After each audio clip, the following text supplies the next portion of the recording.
today we are going to be disassembling this Megadrive 1. The reason you might want to disassemble Megadrive 1 is because either it's broke and you just fancy a look inside, or because you think you've blown a capacitor or a resistor or something, or connections came loose. So this is just a guide on how to take apart the Megadrive. We're not going to look into troubleshooting or anything like that. Present is myself, Anthony. Adam is right here. And Aid's behind the camera. And there's Steve Whoa. in the corner going whoa. Doing his Right. fantastic whir song. Just to make this video nice and smooth, we've gone and taken out all the screws from the Megadrive already, but we're going to show you where they are and how to take them apart. Okay, the first step you're going to do is flip your console over, and underneath you'll see that there are 6 holes in the bottom. So get a nice Phillips screwdriver, something like this. You know, most of them will do. They might be a bit tight as it's probably the first time the console's been taken apart ever. And just undo them all. And when you've done this, I think I've got through in there, you're going to be able to take the lid console off. Now the first thing that you'll probably notice is that the LED light is still kind of inside the outside casing, but it's generally not too hard to work around, so just kind of chuck it over there. And now what you're going to see is there's this big silver heat shield, whatever you want to call it, Faraday cage, and it's got screws all along the sides, and this is really easy. You just unscrew them with your screwdriver. Make sure it's magnetic so then you're not losing them all.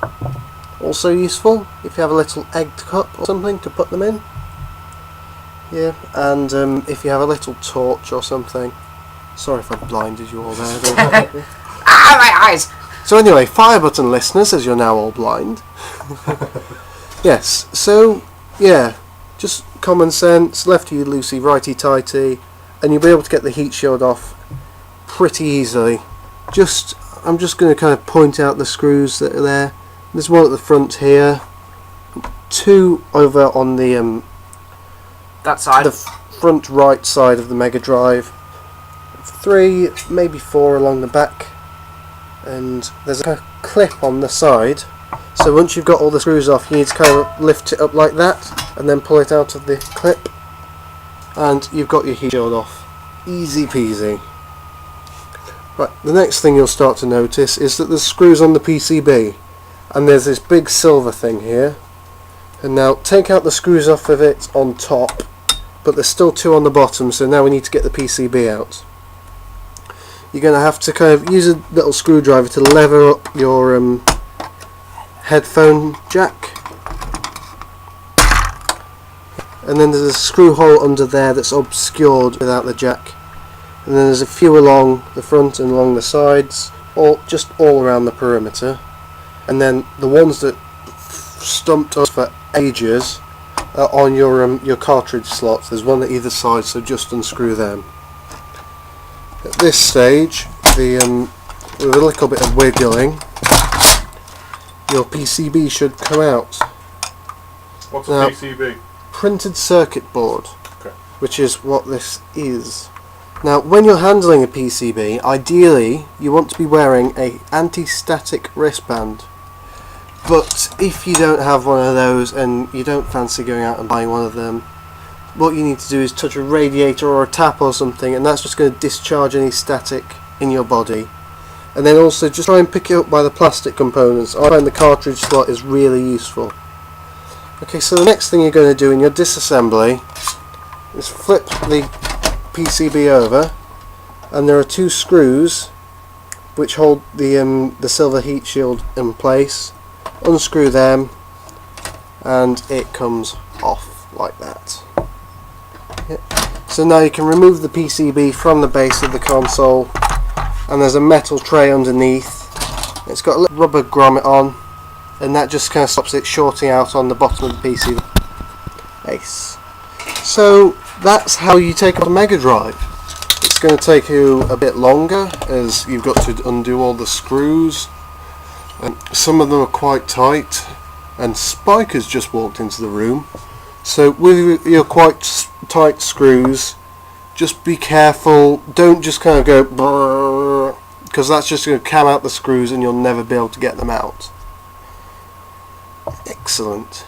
This video is much shorter than I was expecting it to, so I agree. we're just going to show you a couple of kind of little bits of trivia about the Megadrive. First off, with the power supply, there are kind of two ways that they run this type of adapter.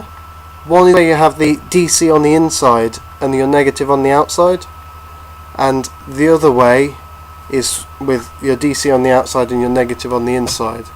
So if you've got a power adapter that you know works because you've used it, I think this one's from an old computer router or something.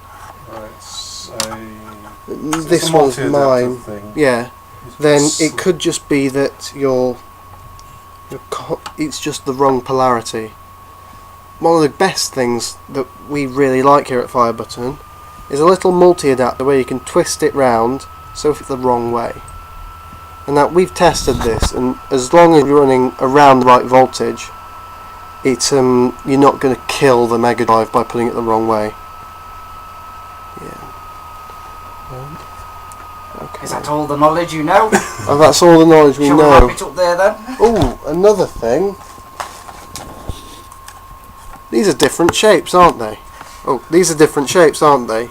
The reason for that is this is an Electronic Arts kind of proprietary design, and it's supposed to also fit SNES.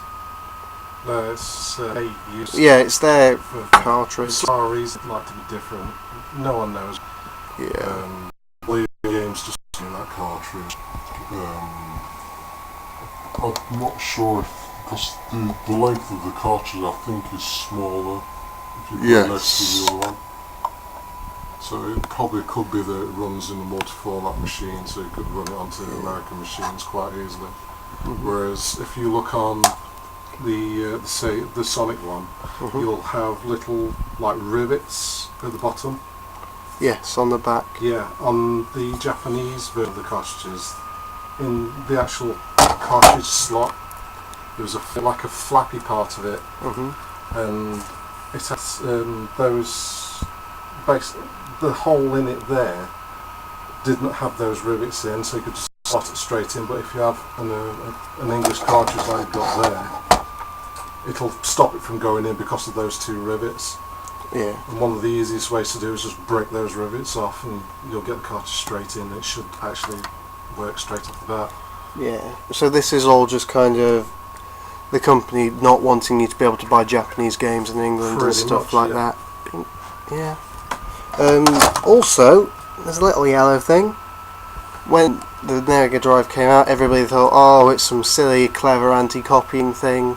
Yeah, that was the rumour that was floating around. Yeah, it's just a bit of plastic. Yeah. Okay. So that kind of wraps it up, unless anybody has some more trivia or interesting facts. Oh, yes, I've got one. This is a Megadrive 1. So this means that the adapter that you're using is just kind of a generic part, whereas the Megadrive 2 uses a Sega design proprietary one, and on the Megadrive 2 the sound card isn't quite as nice. So if you're around at a car boot sale or you go into like a independent gaming shop and they're saying, you know, you've got a choice between the 1 and the 2, personally I'd go for the 1 unless you need it for it being in a smaller space. Do we know if there's any fundamental differences between the Genesis variant, the American version? The Genesis variant is on NSTC instead of PAL. Fundamentally it's the same machine. I think it might be... no, never mind, sorry.